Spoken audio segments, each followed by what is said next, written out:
pendapatan nasional adalah cara untuk mengukur kegiatan ekonomi suatu negara dengan melihat total pendapatan yang dihasilkan oleh warganya yang dihasilkan dalam suatu periode tertentu, biasanya dalam kurun waktu setahun. Jadi, konsep pendapatan nasional sendiri pertama kali dicetuskan oleh seorang ekonomis asal Inggris, yaitu Sir William Candy pada tahun 1860. Rumus pendapatan nasional yakni jumlah daya hidup seluruh masyarakat suatu negara selama kurun waktu setahun. Sir William Candy menulis tentang metode menghitung populasi dan social income. Teori ini kemudian ditentang karena tidak menyertakan perubahan sumber daya, populasi, dan kondisi lain yang mempengaruhi pendapatan. Namun, dalam rumus pendapatan nasional dalam ekonomi modern, konsumsi bukanlah satu-satunya komponen dalam perkembangan pendapatan nasional. Pengertian pendapatan nasional pada akhirnya berubah seiring perkembangan zaman. Nah, terdapat 3 faktor pendekatan pendapatan nasional. Yang pertama yaitu ada tingkat teknologi yang digunakan. Jadi, jika di suatu negara masih memiliki teknologi yang sederhana, maka jumlah barang serta jasa yang akan dihasilkan semakin menurun.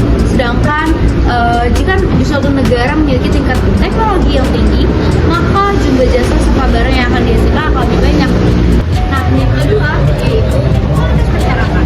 Di era globalisasi saat ini, banyak sumber daya manusia yang dipaksa dan ditekankan agar semakin berkualitas. Hal tersebut dikarenakan karena daya saing yang tinggi. Jika kualitas sumber manusia semakin berkualitas, maka daya saingnya akan semakin tinggi. Kak, yang ketiga apa? Yang ketiga ada kebijakan pemerintah. Jika negara mempunyai pemerintah yang baik, maka keputusan-keputusan yang dibuat untuk ekonominya juga akan baik dan akan maju. Contohnya, kebijakan pemerintah untuk menaikkan suatu harga komoditi itu akan memberikan dampak pada keseluruhan aspek jual beli di masyarakatnya. Terdapat 3 manfaat menghitung pendapatan nasional. Yang pertama, ada mengetahui tingkat kemakmuran dari suatu negara. Nah, yang kedua itu ada melakukan evaluasi kinerja dari perekonomian dalam skala tertentu. Dan yang terakhir adalah dapat mengetahui indikator kualitas hidup masyarakat dari negara tersebut. Yang pertama ada pendekatan produksi. Nah, pendekatan ini menekankan pada kegiatan yang menciptakan nilai tambah. Maka dari itu, perhitungan hanya mencakup perhitungan nilai tambah pada sektor produksi. Nah, yang pertama ada metode produksi. Diketahui keterangan simbol P menandakan harga dan Q menandakan jumlah barang. Diketahui dalam soal kalian memproduksi 1000 barang dengan harga 500.000. Baju memproduksi 1000 barang dengan harga 300.000. Celana memproduksi 500 barang dengan harga 400.000. Nah, ada rumusnya nih. P1 dikali Q1 ditambah P2 dikali Q2 dan ditambah P3 dikali Q3. Dengan rumus yang ada, kita masukkan harga kain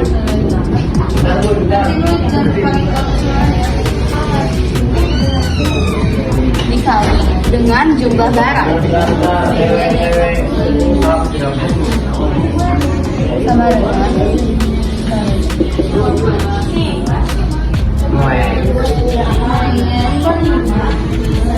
500 juta. Yang kedua, harga baju dikali dengan harga barang.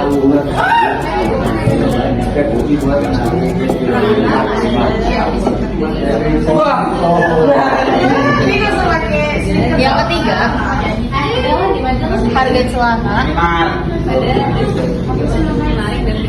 dikali dengan jumlah barang.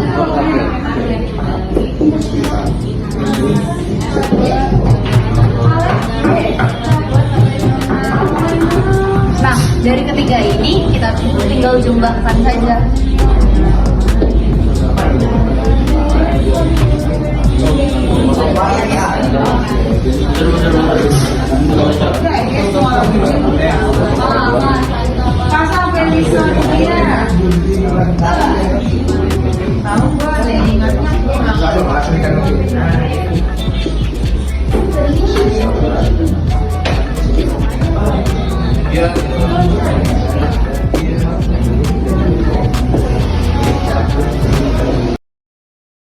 Metode metode pendapatan adalah pendapatan nasional diukur berdasarkan total pendapatan yang diterima oleh individu dan rumah tangga dalam perekonomian.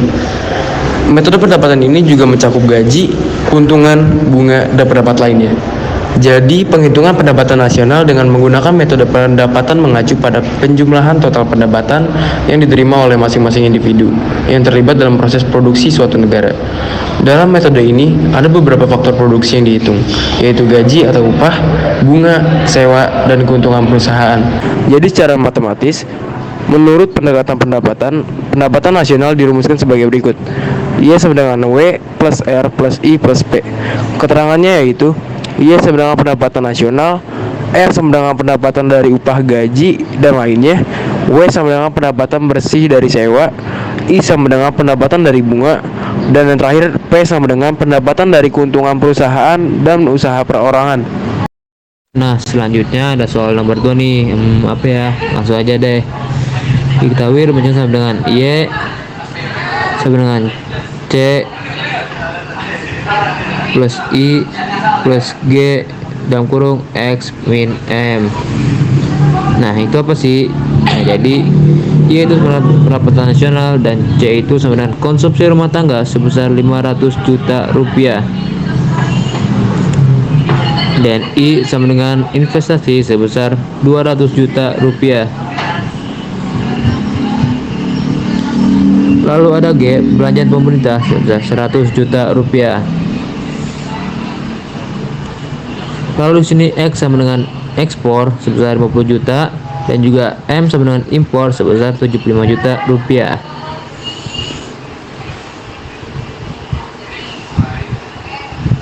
Jadi dengan total semuanya adalah 775 juta rupiah.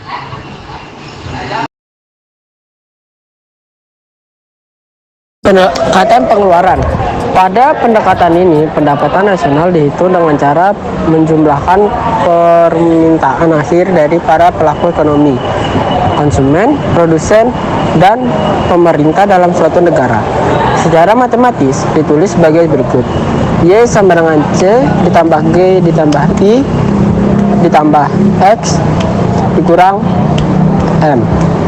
Keterangannya, Y sama dengan pendapatan nasional, C sama dengan konsumen rumah tangga, I sama dengan investasi, G sama dengan pengeluaran pemerintah, X sama dengan ekspor, M sama dengan impor. Lalu selanjutnya ada soal nomor 3 nih. Langsung aja deh.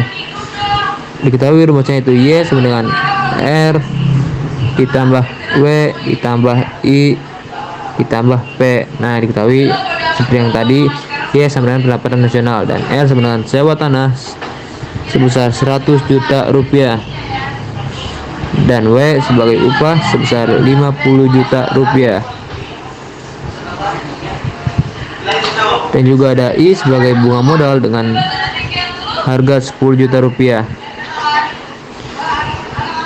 Lalu juga ada profit sebesar 40 juta rupiah. Dan dengan total semuanya adalah 200 juta rupiah. Dari ketiga metode ini memberikan pandangan yang berbeda-beda tentang pendapatan nasional. Tetapi, seharusnya ini menghasilkan yang sama jika dihitung dengan benar. Metode yang biasa dipilih tergantung pada data yang tersedia dan tujuan analisis ekonomi yang ingin dicapai.